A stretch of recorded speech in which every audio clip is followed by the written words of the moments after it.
basking in the ambience. Ah.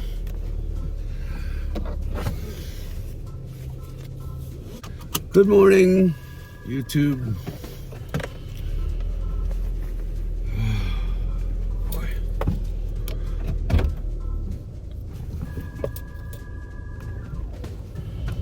I have no reason to go out or be up or anything. So I figured I would start the show with a quick run over to my local and see what's been put out, and then later on today's program, everybody, we will be opening that the pink slips finally and taking a look at that. I picked up a if you're not familiar, Jada and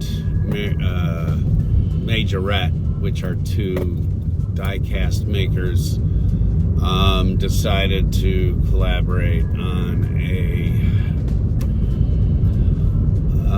a line of die-casts, and it's called pink slips, and they are accurate real-world cars.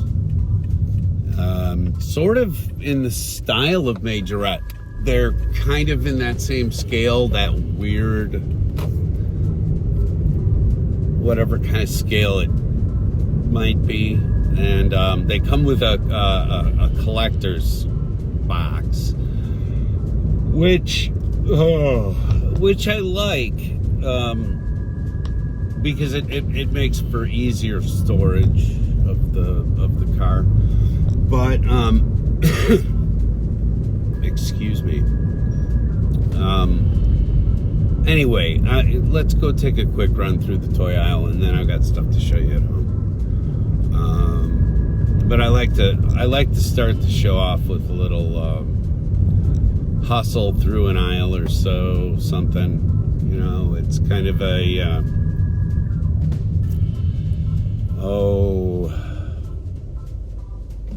what would they call it? An appetizer.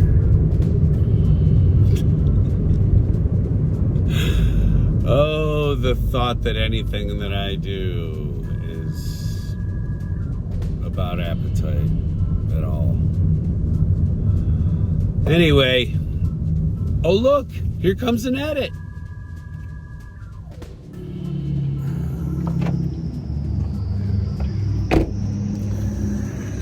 Your daily reminder not to smoke cigarettes.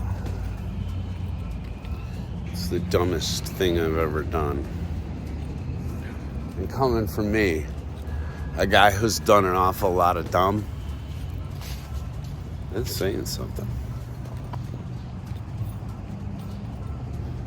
I've done so many dumbs in my life.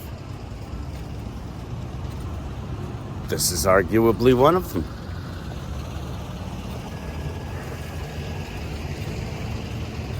What are you looking at? Sorry. I haven't had near enough coffee for this stuff yet.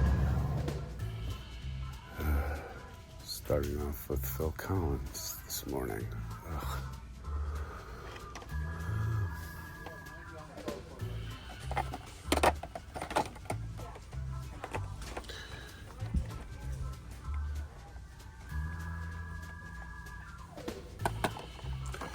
So the one that I got was the, what do you call it? I can't think of anything right now. My brain is so burnt out. It was a Pure Sport. Bugatti. Thank you, brain, for finally kicking in and doing what I needed you to do for a moment. Okay, let's look for that one that Nas is looking for. Why not? This is the old Barbie car, by the way.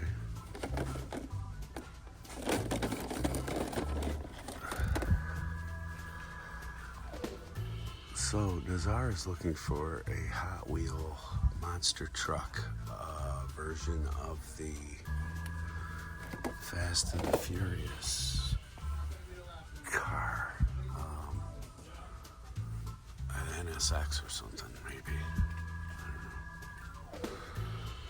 I just know it would be marked as Fast and the Furious, and it would probably be the only one. So probably should be easier to find, but I guess not. And the moving parts, which is, I think, what that Jada line is supposed to be. Oh my God, it doesn't matter when I come through. It doesn't matter. It just doesn't matter.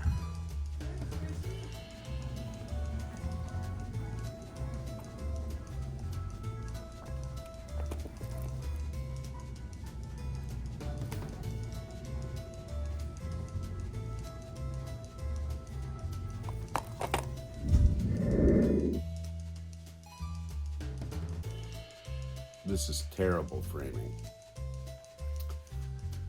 And we're back here in the lab. By the way, everybody, it's bathrobe season again. So if you're just kind of tuning into this whole thing we've got going on here, welcome to the Burgundy Bathrobe. I just wanted to let you take a look at some new product that's out there. I go out from time to time and I will sacrifice, anywhere between $5 to $10 to prove a point. Currently operating at a loss. Think about it. Anyway, I'm a big fan of the moving parts, right? A big fan of the moving parts Matchbox. This one, by the way, I bought because it reminds me of Nazar.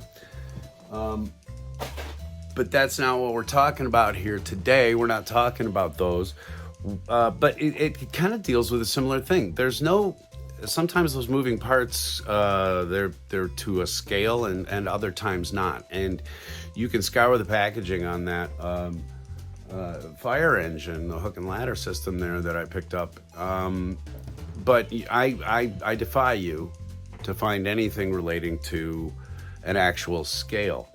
Very similar to that, I think, is a lot of the stuff that's done at Majorette. And Majorette decided to team up with Jada and made these pink slips. Now, I've seen these things on the pegs. I have thumbed through them to see what they look like, what they're all about. Seems to be all, regular old standard cars.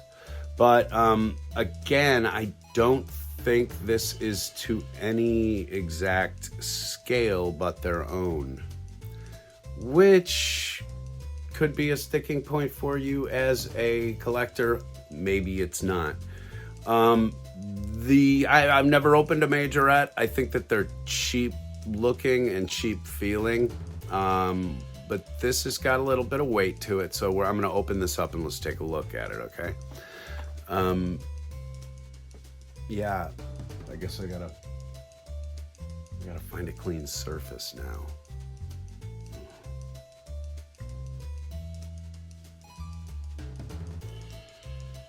All right, well, there it is. Let's take a look at the packaging first. One of the criticisms I've always had about this line is that it is what you see. It's very bland, and though they put the car in a bubble, up front there's really nothing from a distance that draws you in, that attracts the eye, okay? On the back there are several in the series. As you can see, they have a nice color representation, which is cool. I like that. Unlike other cars that come in sets, a lot of the times Hot Wheels they'll just be a black and white rundown on the back. This color picture is a very nice thing to be able to see, because then it's far easier to find the car you're looking for. Your eye is easier trained for this product, but you'd have to look at the back. You see what I'm talking about? So if you're just an average customer, I think that the packaging is really one of the shortest coming, one of the biggest shortcomings of this line. Excuse me. Once again, this is made by the people at Jada. It's a Jada imprint, but there's mention of Majorette here on the back, so that is why these fit in so well with the Majorette line. But again, I'm trying to figure out why. Also, it has this distinction up here that says 164, but if we are to believe anyone, being Matchbox or you know, and I think I have a Veyron around here. Maybe I can pull one off the wall. But is it 1/64th scale? I don't know. When you open these, on the back, there's an easy little thumb hole, but I've destroyed the packaging because it's fun. Okay, the display / collector's box comes out of there nice, looks great. Is actually probably a better way to sell these, but you know, we see what happens with paper products or paper packaging. People get handy. Okay, so it comes in a nice little clamshell which keeps the door ajar. That is not a manufacturing defect. That is meant to show that the part opens. And I believe the doors are all that open on this. But okay, in hand, I'm gonna say first off, it feels nice. The door closes concisely. There's a little bit of loose nature to the driver's side door, but not bad. The casting is all this top part. The undercarriage, of course, is plastic. But you do have several opening parts. You have a bonnet. Let's see if I can get that to open a little better. It doesn't open very far, but it does. Not bad, right? And then the doors, like I said, this one's a little loose. This one that was faced out is nice and tight. So that's not bad. In terms of the paint applique, I think it looks really even. You know, they've even got Bugatti across the back end there like that. And I do like the windshields. Tires are completely plastic, so you could wheel swap those, I suppose, if you could find something on the Majorette cars that you like. But it's the same old system, basically. They just have they do have a little bit of a hub on there, which is not a bad idea. For $5, I like the detailing. I like the fact that it's got all the tampos in the right place. I like the fact that it's finished. I'm sitting here really trying. Let me give you a better angle. I've got to say that I want to dislike this. I want to feel like it's a little bit. I want to feel like it's a little bit cheap. I would love to crap talk this, but if they make some more interesting cars to me, I'm going to be looking at this in the future. I'm not, like I said, I'm not a fan of Majorette, but I love Jada. And this seems to be, to me, a little bit more Jada than Majorette. And that is a good thing. I've been a supporter of Jada on this program here. Not that it matters much to their bottom line, but I have pretty much almost always said a lot of positive things whenever I open one of their products. So I was, I felt like this was going to be a slam dunk in ways, but then I also thought, boy, there's this other company that I'm not really into their product so much. Maybe I've got to give them a little bit more breathing room. Maybe I've got to give them another try. I did see a Porsche. It was a concept car, like a Le Mans type car. The other day, I'm trying to remember where I saw it now. I'll have to go back and watch my own programs, but there was a Porsche from Majorette that I think I would like to take a second look at. These are, like I said, I think that they're about $4. Maybe I'm mistaken on that, $4 or $5. Again, I'm gonna have to do a little better research on this, at least for my local economics, because I find that M2 has been making some great stuff, but I also feel like I've gotten the casting that I want and the livery that I want, and then they sort of, that VW bus makes it through a few more times. The Challenger, the Superbird makes it through a few more times with a different livery. That's a lot to pay for cars that I basically already have, unless I really want the livery. This is an interesting line of supercars and high-end cars. It's all Porsche, Jaguar. There's a Dodge Challenger in this group. It's the pink one there. But they're mostly high-end cars. Even the 4x4s are Mercedes and Land Rover, and like the low end is the Jeep Wrangler, maybe. I don't know.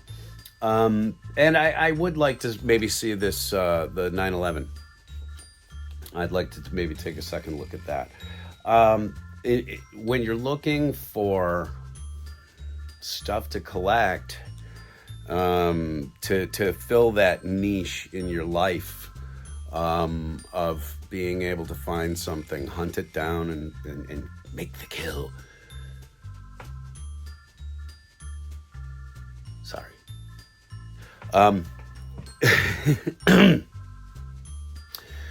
To go through and find something is actually very rewarding, and like I said, I haven't had a lot of that success with Matchbox and Hot Wheels mainlines, even premiums for that matter, because there are people out there just scorching those lines.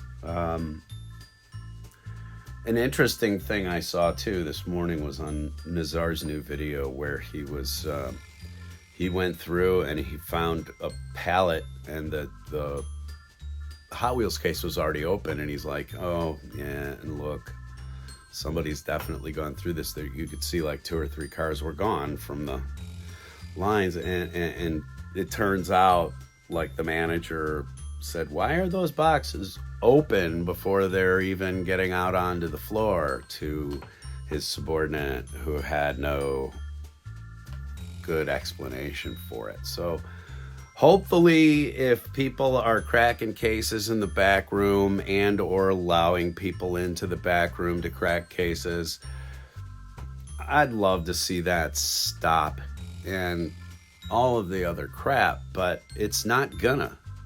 Okay, we're not gonna put a stop to scalpage of Hot Wheels unless We, I guess in this case, elevate our tastes. It's nice to find a car for $1.20 anymore. God, it's hard to say that. Because when I got back into this hobby hardcore, it was under $1. So this is, to me, an evolution of taste. When I watched people like the